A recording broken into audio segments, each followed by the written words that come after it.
Movie कहानी वज्र संघर्ष। प्रस्तावना बहुत समय पहले उत्तर भारत की धरती पर इंद्रगढ़ नाम का एक विशाल साम्राज्य था।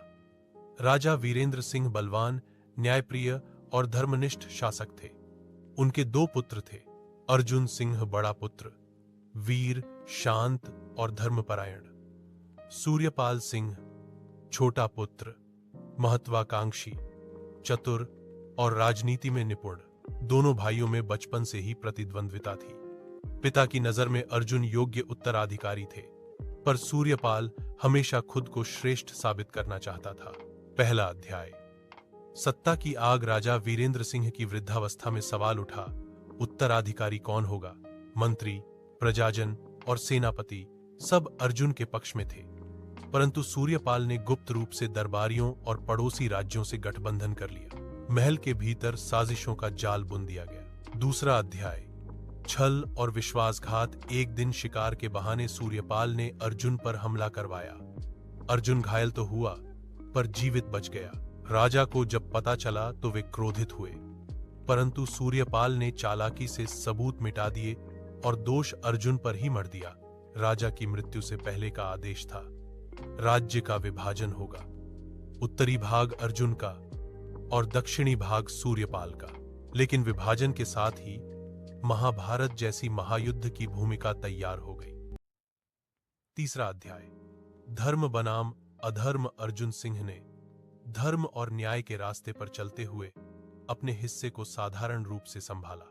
सूर्यपाल ने छल, लालच और युद्ध नीति से अपना साम्राज्य फैलाना शुरू किया। धीरे धीरे दोनों के बीच की दूरी दुश्मनी में बदल गई। अर्जुन की पत्नी देवयानी एक साध्वी और धर्मपरायण स्त्री थी। वह अर्जुन को हमेशा शांति और संयम का मार्ग दिखाती।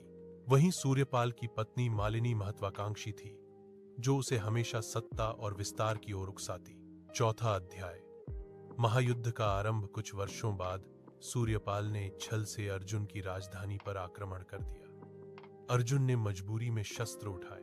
दोनों पक्षों की सेनाएं युद्ध भूमि में आमने सामने खड़ी हुई। युद्ध भूमि का दृश्य महाभारत जैसा था। रथों की गड़गड़ाहट, तलवारों की टंकार धनुष से निकले, अग्निबाण, वीरों की गर्जना। अर्जुन सिंह के पक्ष में सत्य और धर्म था, जबकि सूर्यपाल के पक्ष में राजनीति और विश्वासघात। पांचवां अध्याय। निर्णायक संघर्ष। युद्ध कई दिनों तक चला। अर्जुन का पुत्र वज्र सिंह, जो महायोद्धा था, सूर्यपाल की सेना में भय का कारण बन गया। वहीं सूर्यपाल का सेनापति रणधीर अदम्य शक्ति वाला था।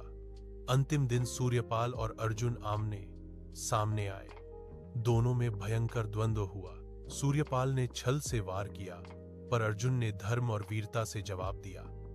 आखिरकार अर्जुन ने सूर्यपाल को परास्त कर दिया। छठा अध्याय। परिणाम और शिक्षा। युद्ध जीतने के बाद भी अर्जुन रोया। भाई भाई के बीच रक्तपात से कौन जीता? हमने अपनों को ही खो दिया।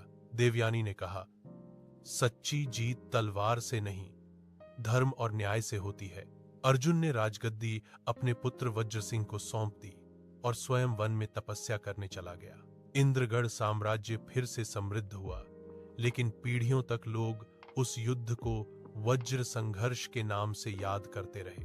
संदेश। यह कहानी हमें बताती है कि सत्ता और लालच भाई को भी शत्रु बना देता है। अंत में जीत धर्म और सत्य की ही होती है, परंतु युद्ध केवल विनाश लाता है। सच्चा समाधान शांति और संयम से ही संभव है।